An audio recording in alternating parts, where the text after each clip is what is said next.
Bonjour à tous. Je suis donc Gwen Le Serre de l'Alliance HQE et aujourd'hui, nous sommes tous réunis pour la réunion de lancement du test HQE Performance Impact Chantier. Et donc, on va commencer la réunion, mais avant tout, je vous précise quelques petites informations traditionnelles. Tout d'abord, cette réunion est enregistrée et elle sera diffusée aux personnes inscrites qui n'auront pu assister à celle-ci. Je vais vous demander de bien vouloir conserver vos micros coupés pendant la durée de la présentation et un temps d'échange dédié aux questions-réponses sera prévu en fin de présentation. Donc, en attendant celui-ci, n'hésitez pas, par contre, à noter vos questions dans la conversation pour qu'on puisse y revenir en temps voulu. En introduction, ce qu'on peut dire, c'est que pardon, excusez-moi, j'essaie de faire entrer les gens en même temps. Donc avant tout, à qui s'adresse, cette réunion? Donc, à vous qui réalisez ou suivez des chantiers de construction, de rénovation ou de démolition. Cette réunion vous est destinée et ce projet vous est destiné. Ce projet part du constat qu'aujourd'hui, il y a des contraintes liées au contexte réglementaire ou, de certains appels d'offres pour lesquels il vous est parfois difficile de valoriser les efforts que vous pouvez faire sur vos chantiers. Hem de valoriser vos bonnes pratiques. Donc bien sûr, la RE 2020, heu, prend en compte un contributeur chantier qui permet, de regarder les impacts chantiers, d'un projet de construction neuf et ça va intégrer des impacts, des consommations en énergie du chantier, c'est-à-dire de la base vie des grues, des engins de chantier, des les impacts des consommations et des rejets d'eau du chantier, de l'évacuation et le traitement des déchets de terrassement et également des composants utilisés pour réaliser les ouvrages provisoires nécessaires au chantier, notamment. Donc pour la RE 2020, on a un calcul détaillé, un calcul simplifié du contributeur chantier qui sont possibles et ce calcul du contributeur chantier ne permet pas, forcément de distinguer de manière évidente les projets vertueux. Donc ça, c'est notre premier constat. Le deuxième constat, c'est qu'on a maintenant un diagnostic, PEMD pour produits, équipements, matériaux et déchets issus du bâtiment et la mise en place des dispositifs pour la gestion de ces PMD, c'est une opportunité pour les opérations de rénovation de démolition. Mais à ce jour, il n'existe pas de critères spécifiques d'évaluation environnementale les concernant. Et enfin, il y a un dernier constat. Donc on a vu sur le neuf, on a, le contributeur chantier. Mais concernant la rénovation et la déconstruction, il n'y a pas de cadre pour valoriser les bonnes pratiques de chantier. Et donc ce projet a pour but, entre autres, d'initier, l'élaboration de ce cadre, pour l'évaluation des impacts de chantier. Donc concernant, le projet E2IC pour évaluation environnementale des impacts chantiers, c'est un projet donc qui est destiné, comme je vous le disais en préambule, à la construction neuve, à la rénovation, mais également à la déconstruction. Les objectifs sont multiples. Tout d'abord, renforcer la fiabilité du contributeur chantier de la RE 2020, comme je vous l'ai précisé, intégrer les enjeux de gestion des PEMD, et puis développer des statistiques et une méthode de calcul sur la base des données que vous allez nous fournir, grâce à ce test HQE Performance. Et enfin, l'objectif final, c'est de concevoir un outil d'estimation des impacts environnementaux de chantier, pardon, qui sera, destiné, aux maîtrises d'ouvrage, mais également aux entreprises, de construction. Et on peut passer, peut-être la diapo suivante. Et donc pour vous, ce test HQE, performance, plusieurs choses pour y participer. Ensuite, on va bien sûr revenir en détail dans le contenu du test et donc la première chose, bah, c'est d'intégrer la communauté, de testeurs en quelque sorte, de se transmettre des données de terrain via des documents, que vous avez déjà et que vous produisez déjà de manière obligatoire, de partager les bonnes pratiques que vous mettez en place sur vos chantiers et puis, en toute fin de projet, donner votre point de vue sur l'interface de l'outil, et éventuellement, un point de vue sur, les fonctionnalités et ce qui pourrait être fait pour améliorer celui-ci.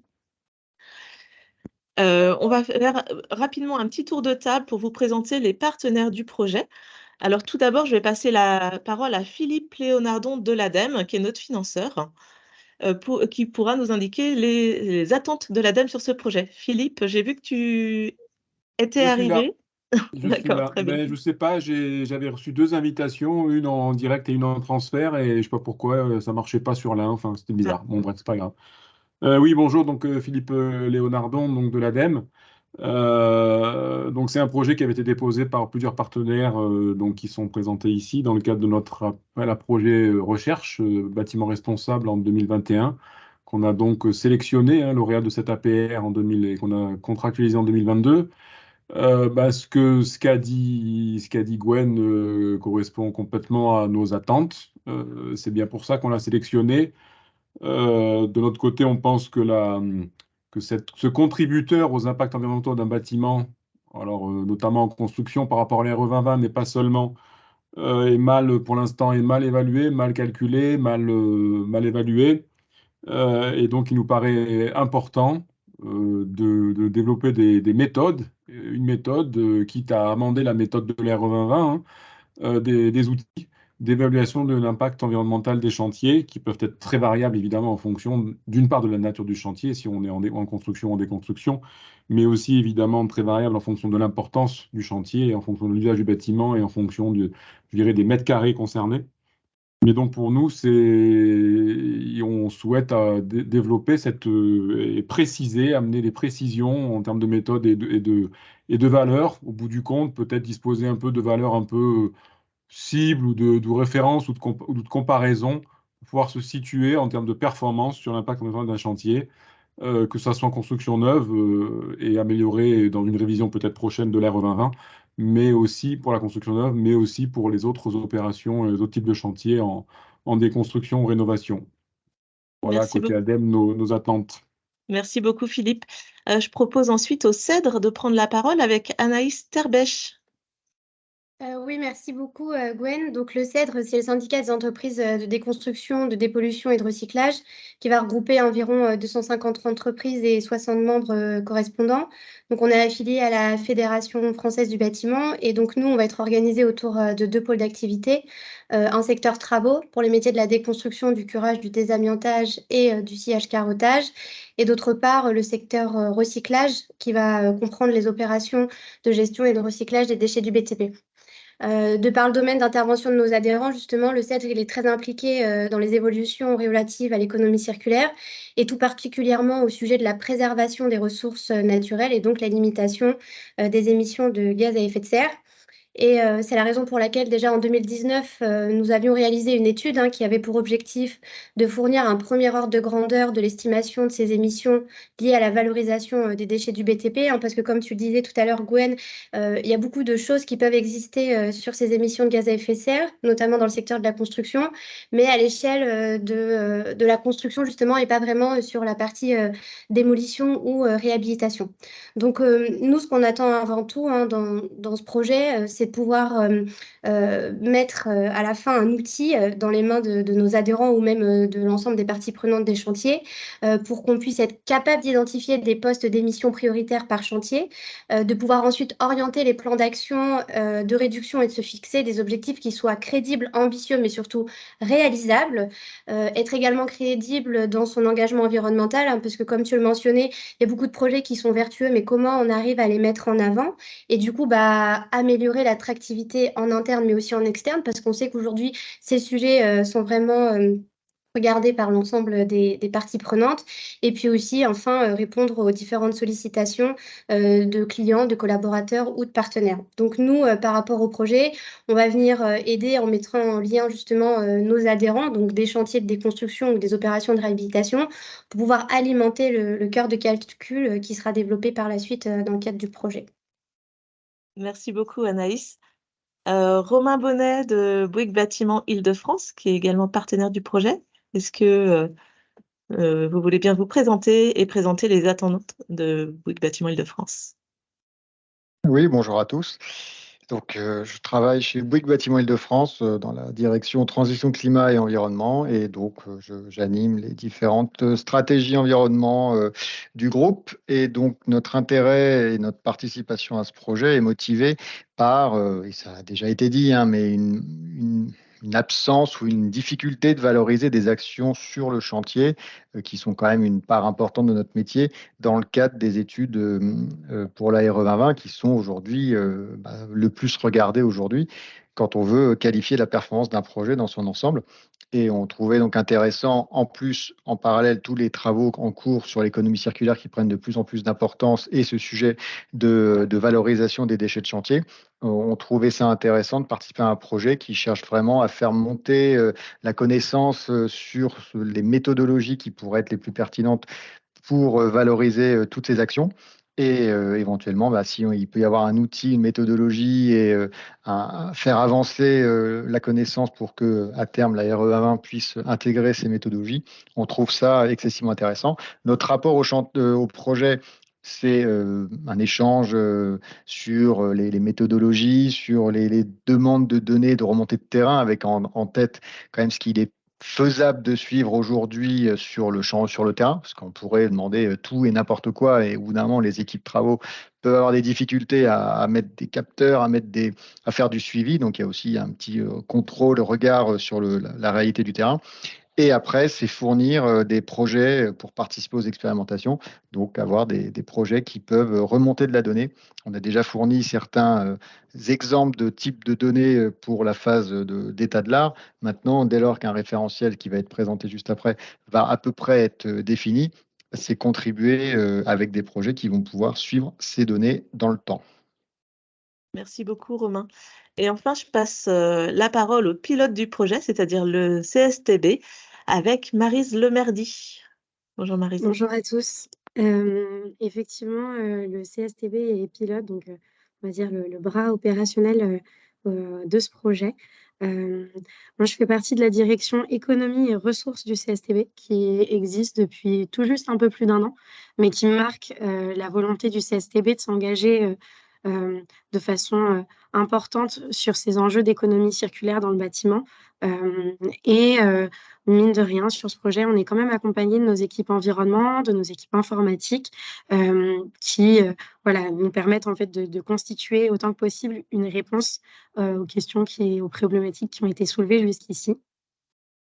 Je vais prendre le temps juste après de détailler le projet de façon plus approfondie pour expliquer où on en est, pourquoi est-ce qu'on fait ce test HQE performance à ce moment-là et quelles sont de façon un peu plus précise les informations que l'on attend des participants. Ce que je peux déjà vous dire, c'est que pour le CSTB, évidemment, il y a un fort enjeu à constituer ces données-là. C'est aussi, il y a aussi une part historique du travail du CSTB qui a œuvré dans la définition de certaines méthodes de calcul qui sont aujourd'hui dans la RE 2020. Et donc, il y avait une continuité, en fait, toute évidente à tenter de consolider certains indicateurs dont on sait qu'ils sont un peu fragiles sur certains aspects. Et puis, de nous faire accompagner, d'être soutenus par les partenaires qui se sont exprimés pour nous aider à bien cadrer, en fait, qu'est-ce qui est réalisable, qu'est-ce qui ne l'est pas. Et d'ailleurs, parmi les attentes que l'on a envers les participants, il y a aussi cet enjeu de nous faire remonter la complexité qu'il peut y avoir à parvenir à constituer certaines données, à identifier certaines informations.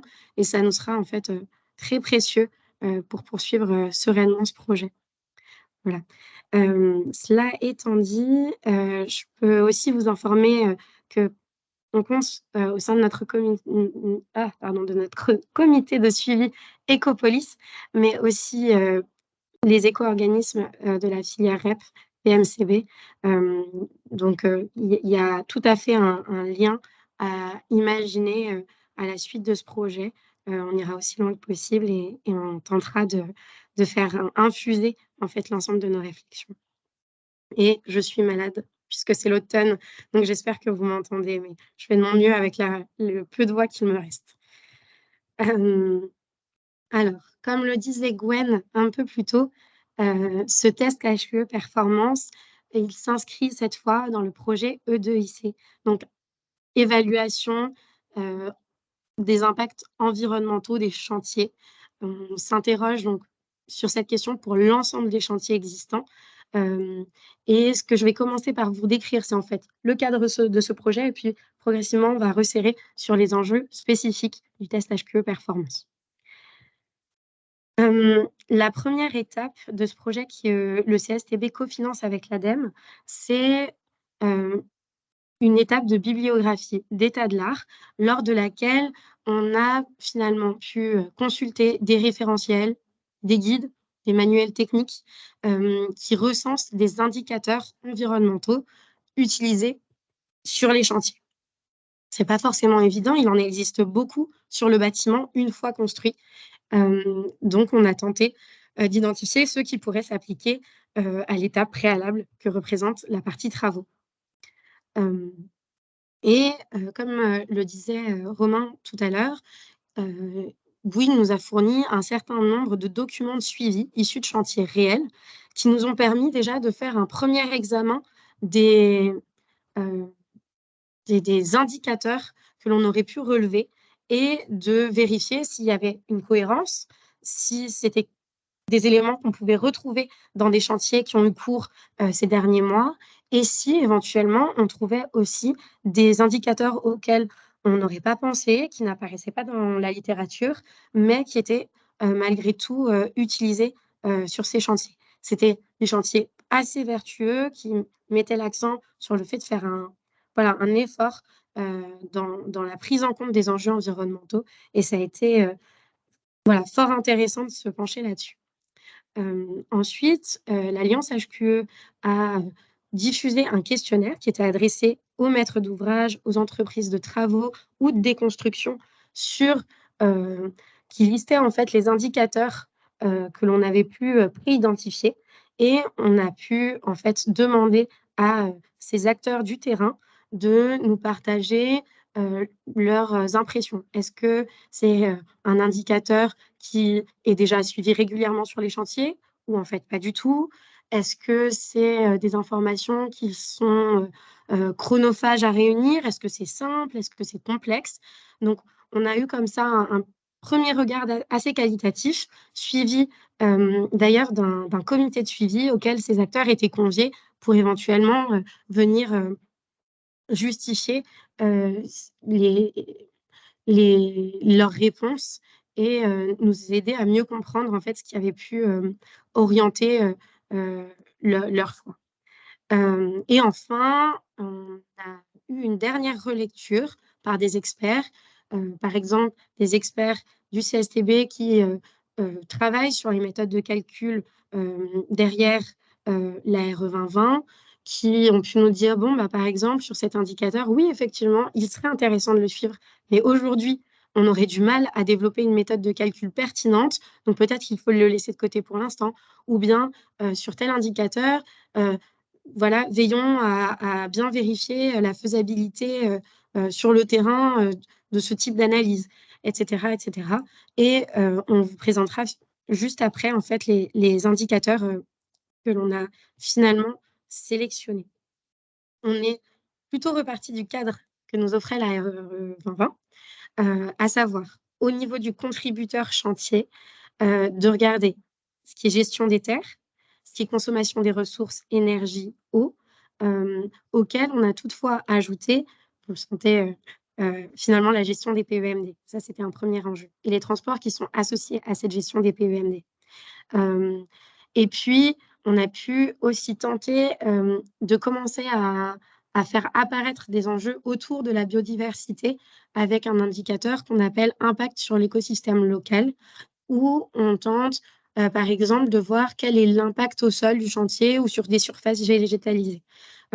C'est des prémices qu'on essaye de mettre en place, sachant qu'il y a un enjeu autour du fait d'identifier des indicateurs qui sont quantitatifs. Après tout, il y a beaucoup de choses qui peuvent être de l'ordre pleinement qualitatif, mais comme l'objectif derrière est de constituer des statistiques autour des données de terrain, on est resté plutôt sur des données qui allait être assortie de valeurs.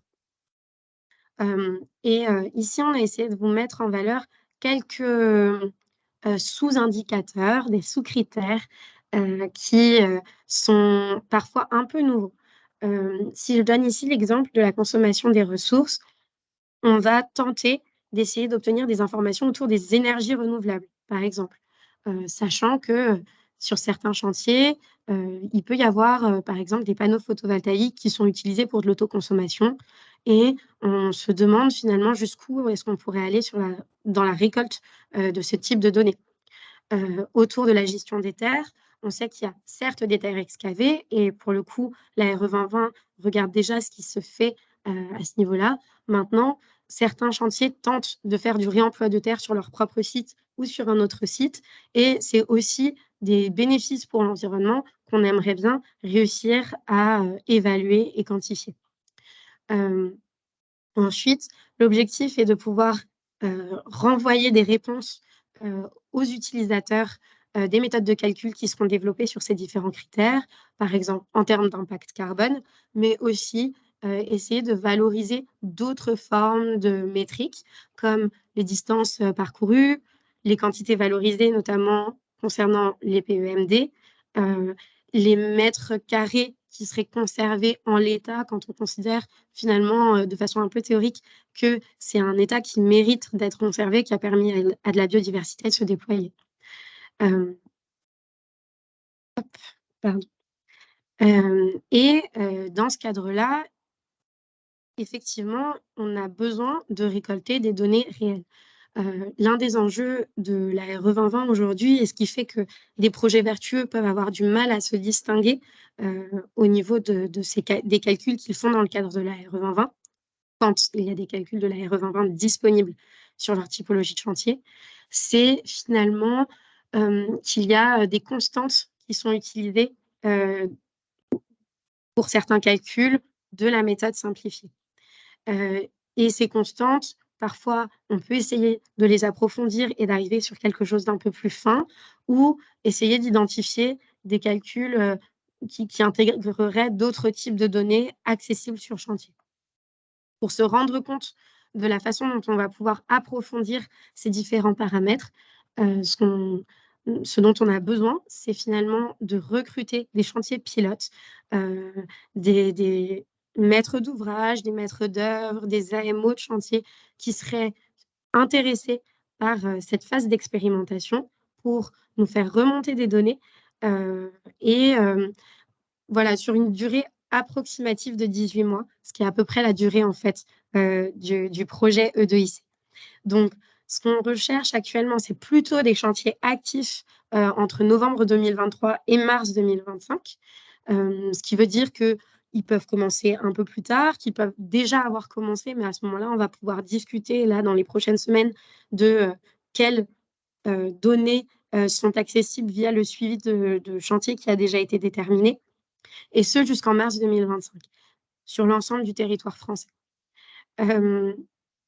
Alors quand je dis sur l'ensemble du territoire français, en réalité, je parle surtout, de l'Hexagone. C'est vrai que la RE 2020, il me semble, ne s'adresse pas directement, aux DROMCOM. Et donc pour la typologie de chantier qui va nous intéresser, il y aura aussi bien de la construction que de la rénovation lourde, de la rénovation légère, de la déconstruction, de la démolition. Toutes ces typologies de travaux nous intéressent et on recherche en revanche plutôt des opérations qui se dérouleraient sur des maisons individuelles, des logements collectifs, des bureaux, des bâtiments d'enseignement primaire et secondaire et prochaine étape donc en 2024 de la RE 2020, des bâtiments tertiaires spécifiques. Le test HQE performance chantier, c'est un cadre qui vous permet en fait de vous inscrire et ensuite d'avoir une animation par l'Alliance HQE d'une communauté soit en tant que vraiment participant actif, soit en tant que participant qui souhaite recueillir des informations de type bonne pratique sur chantier et d'avoir aussi accès éventuellement à des conseils, des recommandations que pourrait vous partager le CEDRE ou Bouygues Bâtiment Île-de-France sur la durée de l'expérimentation. Il s'agit de nous transmettre des données de terrain qui se basent, comme on vous l'a dit, sur des documents de suivi de chantier qui sont déjà en place. On donnera quelques exemples après. D'avoir pour nous des retours d'expérience sur la complexité du reporting. Si une donnée, en fait, sur de très nombreux chantiers s'avère difficilement accessible, ça va nous faire considérer le fait de l'intégrer à la méthode de calcul ou d'en faire plutôt un paramètre qualitatif. C'est aussi quelque chose qui va nous permettre de voir à quel point est-ce que les pratiques évoluent dans ces prochains mois. On sait que d'un point de vue réglementaire, par exemple, autour de la gestion des PEMD, il y a des changements qui s'installent avec la mise en place des filières REP.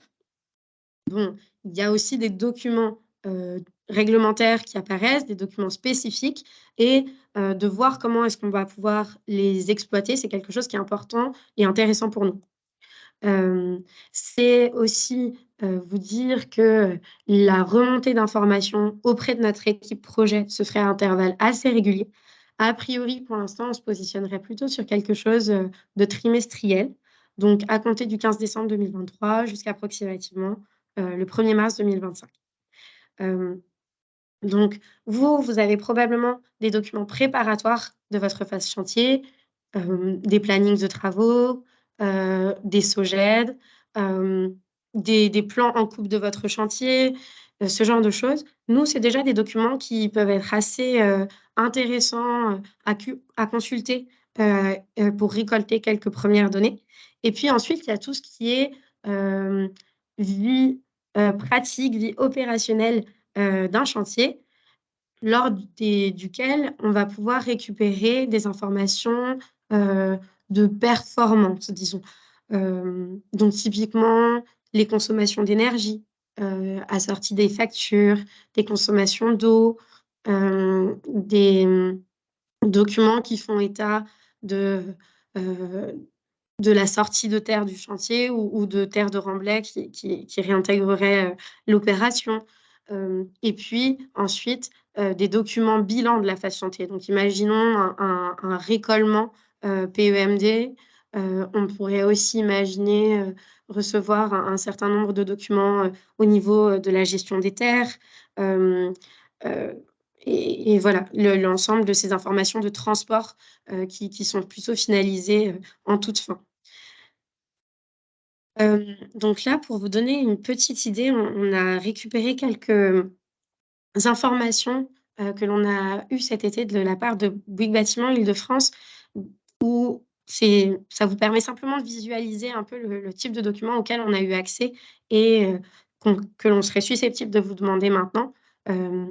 Donc, on pourrait vous demander de remplir des formulaires, mais aussi en fait de nous transmettre ce genre de documents facilement lisibles et qui sont faciles à s'approprier pour quelqu'un d'extérieur à votre chantier. Donc, il peut s'agir de tableaux de consommation. Comme vous le voyez au-dessus, c'est un suivi des consommations électriques qui est affiché. Il pourrait s'agir de synthèse de la valorisation des déchets. Donc, on a parfois des grands tableaux où on voit apparaître les différentes catégories de déchets, où est-ce qu'ils ont été envoyés, quelle quantité, vers quel type de valorisation. Est-ce que c'était du recyclage? Est-ce que c'était du remblai? Est-ce que c'était de la valorisation énergétique ou de l'élimination? Et d'avoir ce genre de suivi.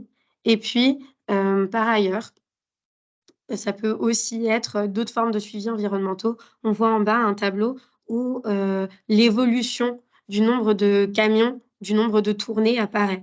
Et là, ça donne une idée parfois des distances parcourues, du nombre de rotations nécessaires sur un chantier. C'est des informations qui vont nous permettre d'accéder à un certain nombre de statistiques que l'on va tenter de définir. Je vous donne juste une autre information. Comme je vous le disais initialement, on a un certain nombre d'indicateurs qui sont purement quantitatifs.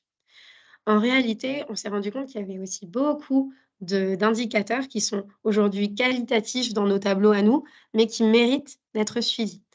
Il y en a notamment quelques-uns qui sont un petit peu entre les deux et où on s'est dit finalement, nous, lors du test HQE performance chantier, nous n'avons pas de document très spécifique à demander à ce propos. On ne prévoit pas d'élaborer des méthodes de calcul sur ces éléments. En tout cas, ce n'est pas forcément un attendu de l'étude, mais si on arrivait à initier quelques idées à ce propos ou recueillir pouvoir faire quelques statistiques sur le sujet et estimer des impacts de chantiers futurs sur la base de ces informations, ce serait intéressant.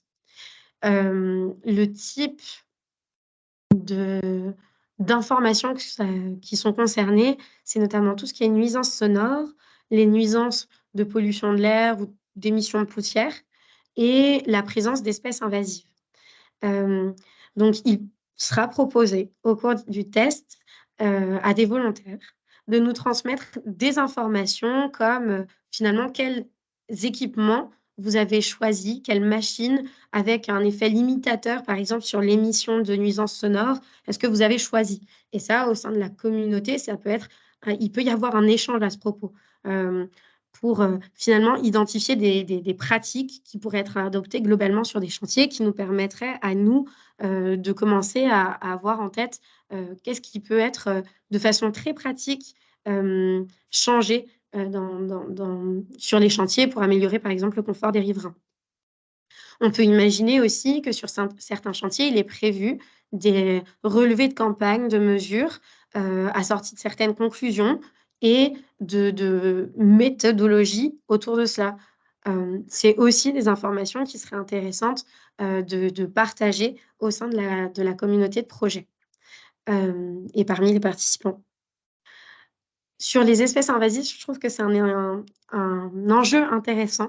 Quand on discute avec des experts, biodiversité, c'est quelque chose qui leur tient beaucoup à cœur. Mais nous, à ce stade, on s'est rendu compte qu'on n'était pas en capacité de fournir une méthode de calcul, une recommandation, on va dire quantitative sur le sujet. Par contre, on nous a amené pas mal de recommandations, de vigilance sur le fait que ça peut être quelque chose de relativement coûteux, mais finalement, les ordres de grandeur qui nous ont été partagés varient, heu et que pourtant, le contrôle des espèces invasives, c'est quelque chose qui peut vraiment être intéressant lors d'opérations de construction, de déconstruction, puisqu'on peut choisir de préserver certaines espèces et d'en profiter, pour contrôler, la présence, d'autres types d'espèces. Donc là, de la même façon, pouvoir, s'entraider au sein de la communauté de participants à identifier certaines espèces invasives, hem, pour que ça se diffuse ensuite de chantier en chantier, c'est quelque chose qui serait, assez plaisant. Je vous parlais également d'une étape d'élaboration de méthodes de calcul et de statistiques. Une partie des personnes qui travaillent sur ce projet au CSTB, a, voilà, la compétence d'élaborer des méthodes de calcul autour de certains indicateurs spécifiques.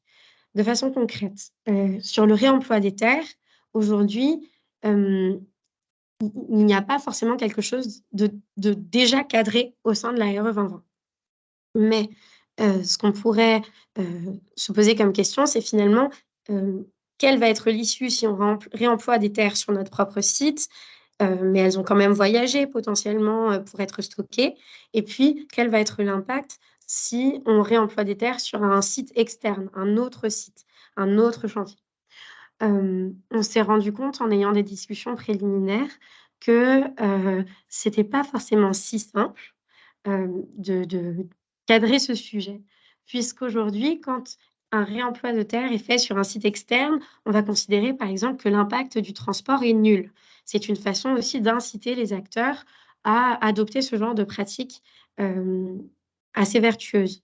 Mais finalement, réemployer des terres sur son propre site est potentiellement encore mieux que, de les réemployer sur un autre site et en termes de méthodologie de calcul à proposer dans un cadre réglementaire, quelle est la bonne méthode à adopter? Quelle est la bonne façon de présenter le calcul? Est-ce que c'est quelque chose où on doit finalement considérer que l'un est aussi, enfin, réemployer des terres sur son propre site ou ailleurs est aussi bien? C'est des questions, voilà, qui vont se poser, que vont se poser les experts du CSTB et que l'on va pouvoir partager au sein de la communauté de projet et notamment à l'ADEME. Ensuite, à partir des données de terrain, il pourra y avoir des statistiques qui vont être remontées sur les différentes typologies de chantier. On peut imaginer de la déconstruction, de logements collectifs de plus de 1000 mètres carrés dans un environnement plutôt urbain. Finalement, est-ce qu'il y a des impacts partagés qu'on retrouve assez régulièrement de chantier en chantier, des ordres de grandeur qui sont relativement similaires et qui participeraient à pouvoir voilà, partager à des maîtres d'ouvrage, à des maîtres d'œuvre, le fait que s'ils essayent en amont de leur chantier d'estimer l'impact que va avoir leur opération, il y a peut-être une vigilance à avoir tout particulièrement sur cette question autour de la consommation d'énergie ou sur cet autre point autour de la gestion des PEMD. C'est des conclusions que l'on aimerait réussir à étirer, mais pour ça, on a besoin d'un nombre suffisant de chantiers pour avoir des informations qui sont robustes, que l'on est à l'aise de partager et qui vont pouvoir en fait constituer une première brique de révision de la RE 2020 et notamment d'intégration de certaines autres typologies de chantiers. On l'a dit, les chantiers de déconstruction, les chantiers de rénovation qui aujourd'hui n'apparaissent pas, ne disposent pas d'un cadre de calcul pour montrer qu'ils ont aussi des activités vertueuses, alors qu'ils participent grandement à la gestion des PVMD aujourd'hui. Hop et en fait, ces différentes informations, l'objectif, c'est qu'elles intègrent un cœur de calcul. Un cœur de calcul, finalement, hem, que l'on aimerait pouvoir exploiter dans un outil un peu plus global qui serait utilisable par des MOA, par des MOE, hem, où, en amont de leur chantier, ils pourraient estimer l'impact, qu'il va y avoir et ça où ça pourrait faciliter, en fait, la prise de décision sur le chantier avant que, les grues n'arrivent, avant que les camions n'arrivent sur le site d'installation. Donc on a un petit schéma en dessous pour représenter un peu à quel moment serait utilisable cet outil qui serait un livrable, de notre projet. C'est, en fait, il y a la phase, de conception et en utilisant cet outil, à la fin de cette phase de conception, on sait par exemple déjà dire, qu'on va travailler, sur, des immeubles de bureaux, plutôt en démolition, hem et on peut, déjà, dire qu'il va y avoir un certain nombre de grues et cetera. On rentre ces informations-là dans l'outil, du E2IC, appelons-le comme ça et l'outil permet de dire: «Alors, effectivement, pour ce type de chantier, à partir des statistiques disponibles, à partir des informations qui sont, à disposition, alors on peut penser que la consommation d'énergie va approcher plutôt telle valeur, que, la valorisation des déchets devrait plutôt, se faire selon le diagramme suivant en termes de recyclage, valorisation énergétique, élimination». Voilà, à partir d'observations de terrain, finalement, on vient structurer un cœur de calcul et on en profite pour diffuser des savoirs à l'issue du projet. Ça, c'est un livrable externe qui serait, constitué, et qui serait forcément mieux constitué plus il y a d'informations disponibles à l'entrée de l'outil. Hem,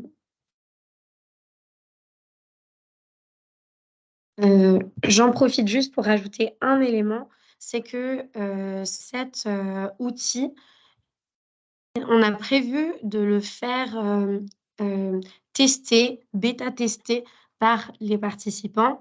Alors dans quel ordre le bêta-tester? Finalement, il s'agirait plutôt de pouvoir nous faire des retours sur l'interface, sur, la façon dont les informations sont présentées, dont l'ergonomie est pratique et dont elle est comprise par, des professionnels de terrain.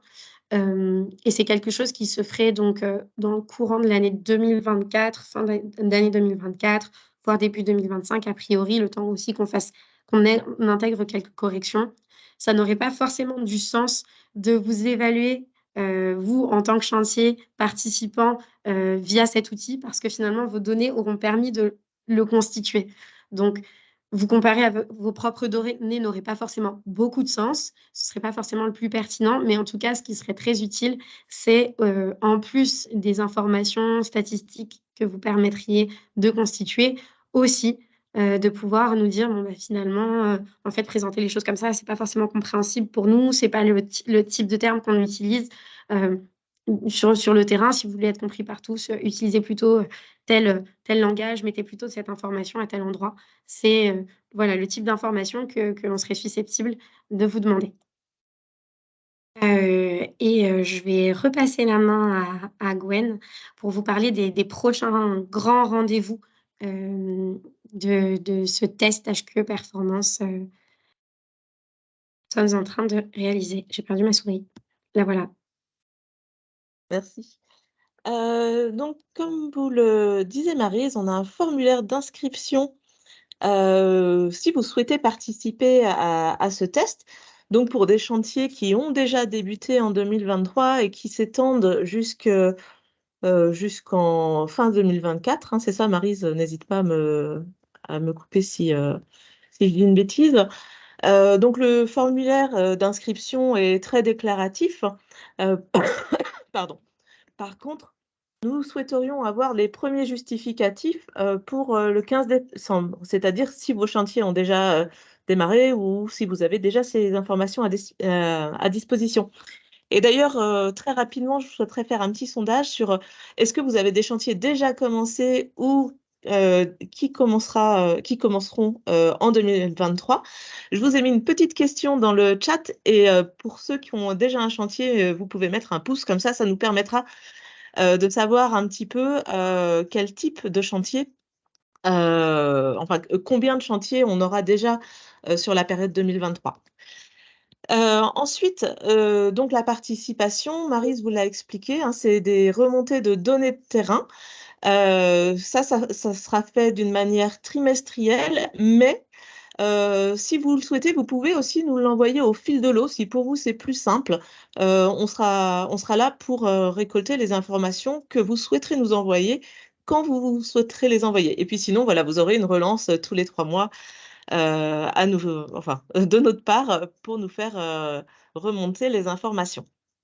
Hem Est-ce que j'ai autre chose à dire là-dessus? Non, je pense que c'est à peu près tout. Ah oui, et puis, il y a une petite note, qu'on a mis en bas pour les membres, de l'alliance HQE. La participation à ce test peut s'inscrire dans le cadre d'un mécénat de compétences. Ça permet de bénéficier d'une réduction d'impôt, sur les sociétés. Voilà.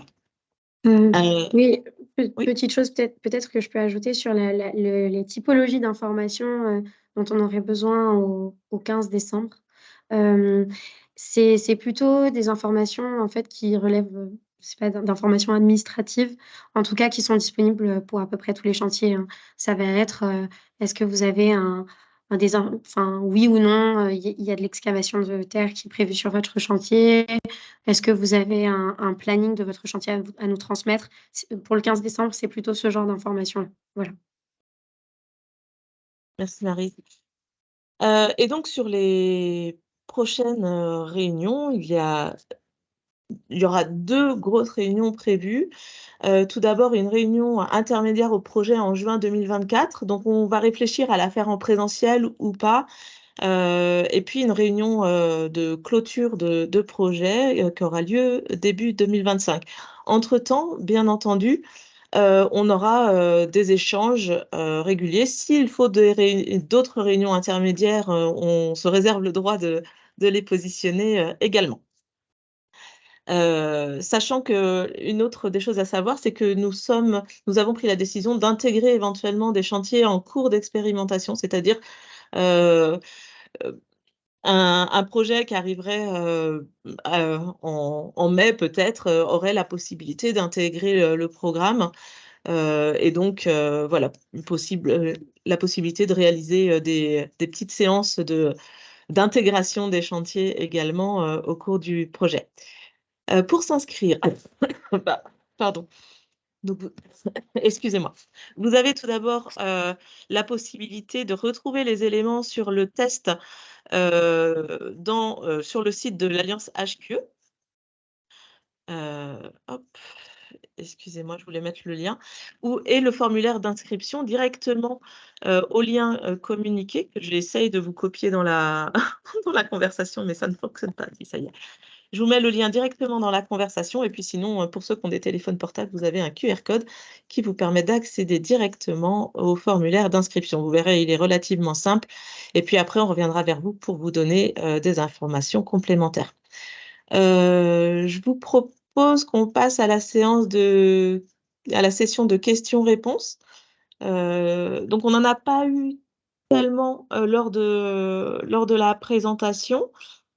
Donc, n'hésitez pas à prendre la parole, c'est votre moment. Donc, on a déjà dans le chat une question de Laurent Rocher-Saucier. Il demande si la prise en compte des déplacements domicile-travail des collaborateurs est-elle prévue? Non, ça ne fait pas partie des informations qu'on a décidé de cadrer. En fait, on s'est beaucoup appuyé sur qu'est-ce qui existe aujourd'hui dans la RE2020 ou qu'est-ce qui en est exclu. Les domiciles trajet-travail en sont exclus.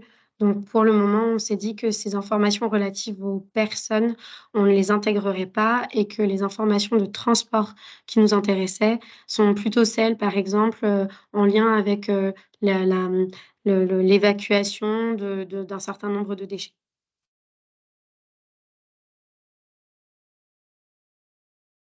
Voilà, donc est-ce qu'il y a des questions? Je vois pas de main. N'hésitez pas à prendre directement la parole ou à lever votre main. Alors, on a quelques questions. D'Aurore Fourier. Alors, n'hésitez pas à prendre la parole, hein, Aurore, si vous le souhaitez. Alors, Oui, bonjour. bonjour.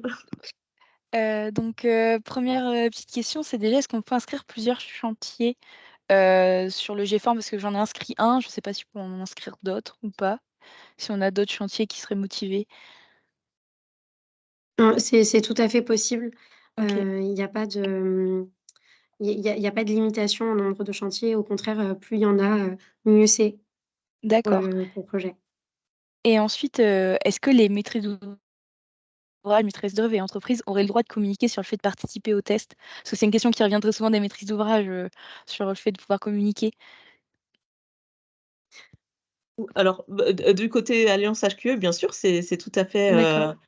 c'est tout à fait possible et souhaitable. Enfin, c'est toujours une action positive de participer à ce genre de test. Donc, au contraire, hein, D'accord. qu'elle n'hésite pas à taguer les partenaires du projet dans leur communication. Dans ces cas-là, si c'est de la communication sur les réseaux sociaux, voilà, pour D'accord. nous informer que la communication a été faite dessus et qu'on relaie éventuellement les informations.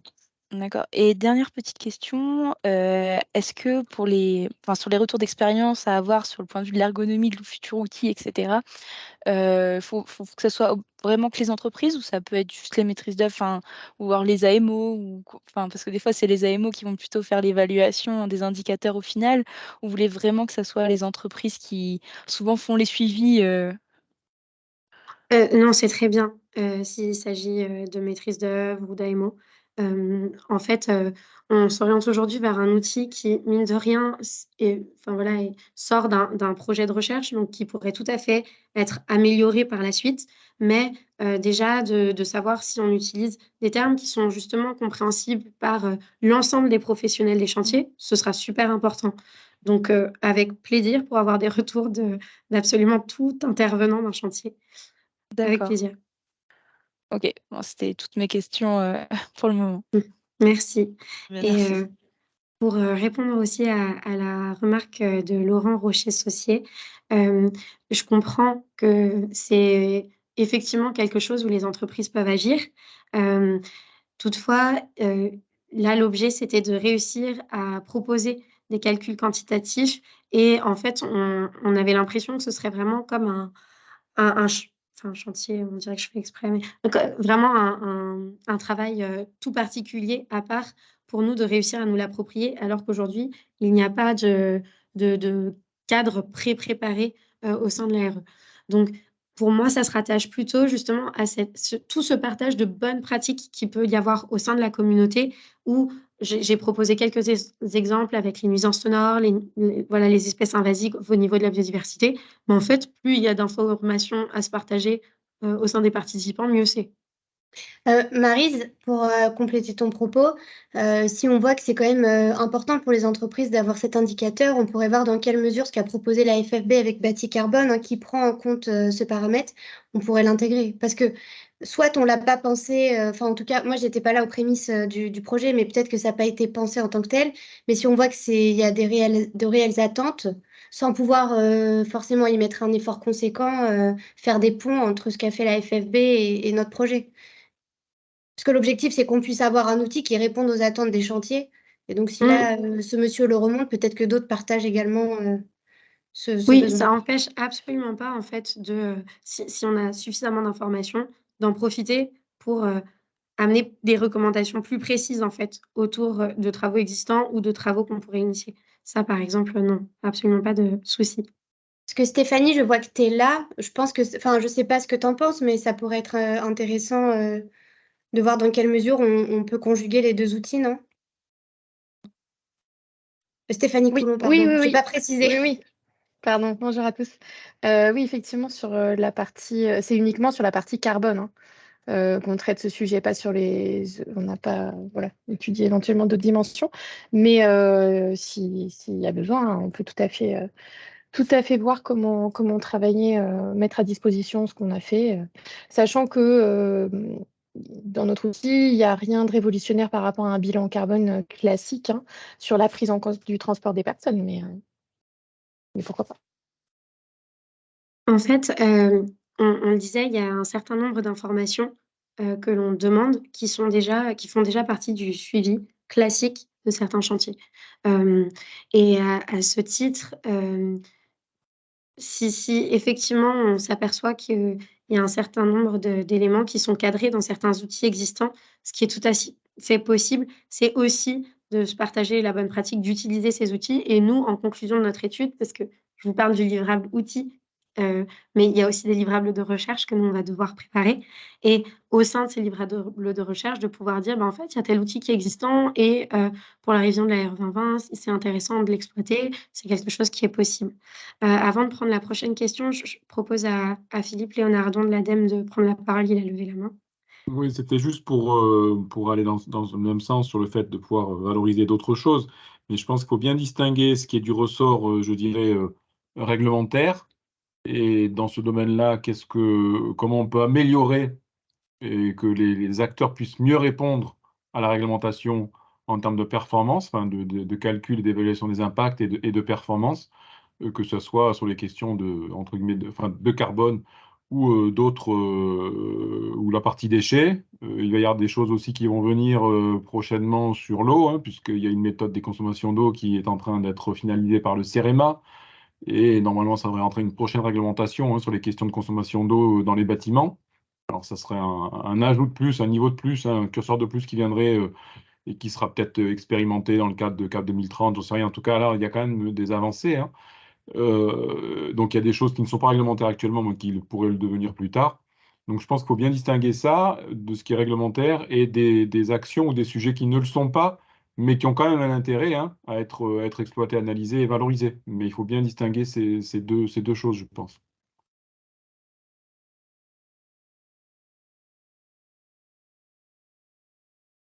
Merci Philippe. On avait une autre question dans la conversation. Les déclarations de Quentin Lement, pardon. Les déclarations obligatoires avant et après travaux liés au diagnostic PEMD sont-elles envisagées comme une source de données? Oui, tout à fait. C'est en plus, comme je le disais, ça fait partie des nouvelles sources d'informations. Donc, intéressant de voir comment est-ce qu'on va pouvoir les exploiter de façon pertinente, voir aussi à quel point est-ce que les on va dire, la façon dont c'est rempli par les différents participants et pouvoir constater à quel point on va pouvoir créer des statistiques autour de ça. J'en profite aussi pour préciser que parmi les chantiers concernés par le test HQE Performance, il y a aussi bien des chantiers qui font plus de 1000 mètres carrés, donc qui sont concernés de façon obligatoire par le diagnostic PEMD, que des chantiers, des opérations de moins de 1000 mètres carrés, et donc à ce moment-là, qui ne sont pas concernés par le diagnostic, mais pour lesquels on souhaitera aussi recueillir des informations sur la gestion des équipements, produits, matériaux et déchets.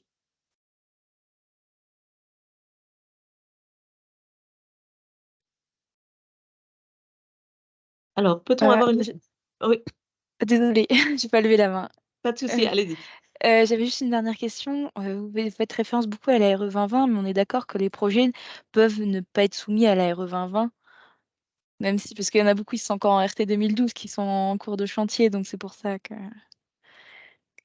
Oui, en fait, on évoque beaucoup la RE 2020 pour expliquer que nous, on a eu un cadre de réflexion. D'accord. Mais c'est un cadre de réflexion dont on aimerait un peu repousser les limites, repousser le périmètre. En tout cas, c'est aussi pour ça que l'ADEME a intégré le projet. C'est pour qu'on puisse constituer une première brique, se disant, bon, alors, tous les chantiers participants ne sont pas forcément concernés par la RE 2020. Globalement, ceux à qui on pense le plus quand on dit ça, c'est les chantiers de déconstruction, de démolition. Mais si demain, ces chantiers voulaient avoir accès à une méthodologie pour connaître leurs impacts carbone, qu'est-ce que nous, on est à même de leur proposer? Ça, c'est l'objectif. Et même des chantiers non concernés nous intéressent.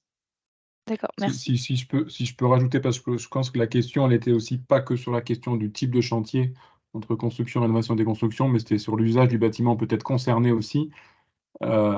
Effectivement, pour l'instant, la donc la RE20 pour construction neuve ne s'applique pas à tous les usages du bâtiment, mais au fur et à mesure intègre. Hein, donc il y a encore un prochain jet de bâtiments qui vont être intégrés, si je dis pas de bêtises, au 1er janvier prochain. Donc globalement, toutes les opérations sont susceptibles de rentrer. Sauf, on ne cherche pas à avoir des bâtiments dont les usages sont très spécifiques ou pour lesquels on construirait un bâtiment tous les 5 ans, entre guillemets. Hein. Enfin, Oui, bien je sûr. prends un hôpital, par exemple. Hein. Bon, après, il y a des choses très particulières aux hôpitaux, des contraintes, etc., enfin, de sécurité, de santé, de je sais pas quoi, qui peuvent amener à des impacts très particuliers. Donc, ce qu'on cherche, c'est des opérations quand même représentatives de l'activité de la construction, si je parle de la RE 2020. D'accord, merci. En tout cas, n'hésitez pas, là, dans les prochains jours, à inscrire vos chantiers. Et puis, nous, on pourra vous faire un retour de toute façon pour vous dire si, il rentre à peu près dans le cadre de nos attentes ou s'il est trop éloigné. Alors, on a une demande aussi pour avoir une liste plus exhaustive des données attendues. C'est-à-dire, Sarah Elmaï a noté le planning de chantier, les plans ainsi que la quantité de terre excavée. Mais oui, il y a d'autres choses. En effet, on a une liste plus étendue. Donc, est-ce qu'on est en mesure de la communiquer après la réunion? Je pense que c'est tout à fait envisageable. Oui, oui, on pourra donner la liste plus exhaustive. Effectivement, je pense que là, j'ai pas tout à fait la mémoire de tous les items que l'on peut demander. Donc, déjà, pour le 15 décembre, il s'agit plutôt d'informations type, comme je le disais, plutôt le cadre de l'opération. Euh, Est-ce qu'il y a des grues qui sont prévues? Les mois durant lesquels les grues vont être installées? Est-ce que c'est plutôt en hiver? Est-ce que c'est plutôt en été? Est-ce que vous avez un diagnostic PEMD à disposition? Est-ce qu'il y a un plan en coupe du chantier qui existe? Est-ce que vous avez des informations sur je sais pas, le type d'engin qui sera utilisé et qui serait particulièrement impactant sur d'un point de vue énergie? Est-ce que vous avez un SOLED? Est-ce que vous avez une charte de chantier à nous partager pour qu'on commence à appréhender qui vous êtes, entre guillemets? Ça, c'est les informations plutôt de type administrative que l'on va demander plutôt pour le 15 décembre. Après le 15 décembre, c'est des informations qui nous permettent, nous, de reconstituer les impacts de chantier, de reconstituer l'estimation des impacts et de créer des méthodes de calcul. Donc, ça va être quelque chose d'un peu plus fin. Les tournées de camions, les factures d'eau et d'énergie, l'évacuation progressive des déchets, la surface au sol du chantier, les surfaces végétalisées, est-ce que finalement des arbres ont été coupés? Oui, non. Quel type d'engins sont utilisés? Est-ce qu'il y a des pelleteuses? Est-ce qu'il y a autre chose? Je n'ai pas la liste exhaustive et effectivement, on pourra la partager à la suite de la réunion, mais c'est plutôt ce genre de choses. Philippe? Oui, non, juste deux choses. C'était pour préciser qu'il y a bien des formulaires différenciés en fonction du type de chantier, hein, reconstruction, rénovation ou déconstruction, puisque c'est quand même pas les mêmes problématiques ou les mêmes enjeux. Ça, c'est la première chose. Et la deuxième chose, je pense que peut-être il faut le préciser, c'est que à l'issue des travaux, en tout cas, les choses seront nécessairement confidentialisées, enfin anonymisées sur les opérations, enfin, sauf autorisation contraire. Évidemment, vous pouvez chercher à valoriser le travail qui aurait été fait pour vos opérations, vos chantiers, mais s'il y a une demande, en tout cas dans l'outil, en termes de données injectées et qui permettrait d'avoir des références ou des choses comme ça, normalement, ça sera anonymisé. Voilà, c'est juste que, enfin, sur ce point-là, s'il y a des questionnements éventuels, c'est nécessairement anonymisé, sauf si vous pensez que ça ne vous pose pas de problème, indépendamment du fait que vous communiquez après sur votre opération en termes de résultats. Ça, c'est autre chose, hein. Moi, je parle de l'outil qui sera élaboré où les choses seront anonymisées. Enfin, sauf si j'ai dit des bêtises côté CSTB, Non, mais... merci d'avoir complété, au contraire. C'est vrai, il y a 2 formulaires différents. Un qui s'adresse plutôt à la construction neuve, qui peut avoir des enjeux un peu plus particuliers, je pense notamment à la gestion des terres, et un autre qui concerne d'autres typologies de travaux. J'en profite aussi pour dire que là, en fait, quelles que soient les informations que vous nous partagez, le CSTB n'a pas un rôle d'évaluateur, en tout cas sur ce projet. C'est d'autres compétences qui existent au CSTB, mais qui ne sont pas au sein de l'équipe projet. Donc, on n'est pas là pour regarder si vous faites plus ou moins bien. On considère que votre donnée est neutre et on va juste l'exploiter à des fins statistiques. Mais a priori, elle ne devrait pas pouvoir être isolée et permettre de vous identifier en dehors de ce projet.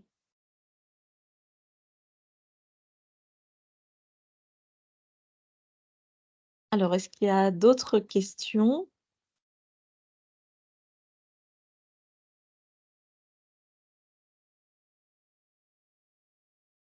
Non, il ne semblerait pas.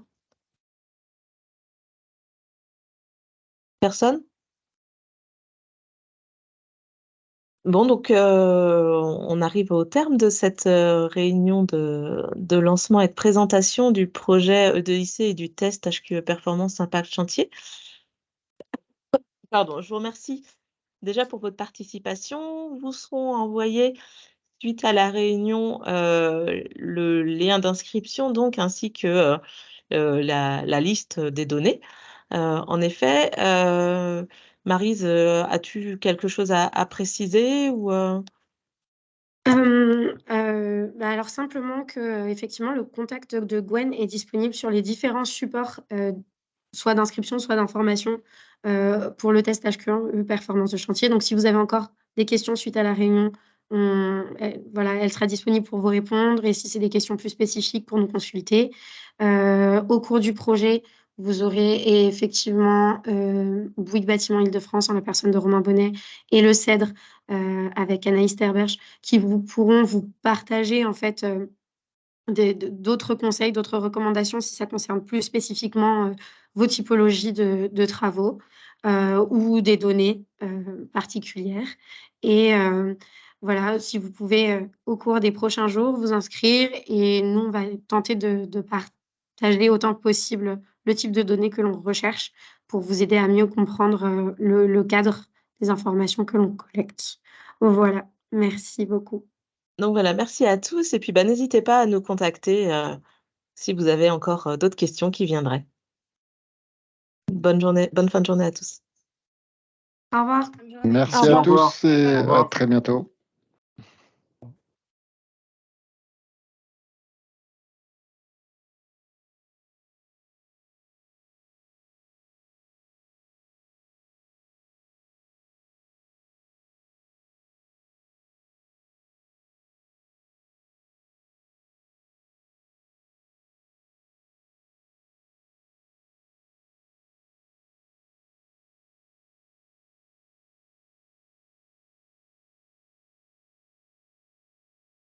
Ouais. Ah, je t'entends.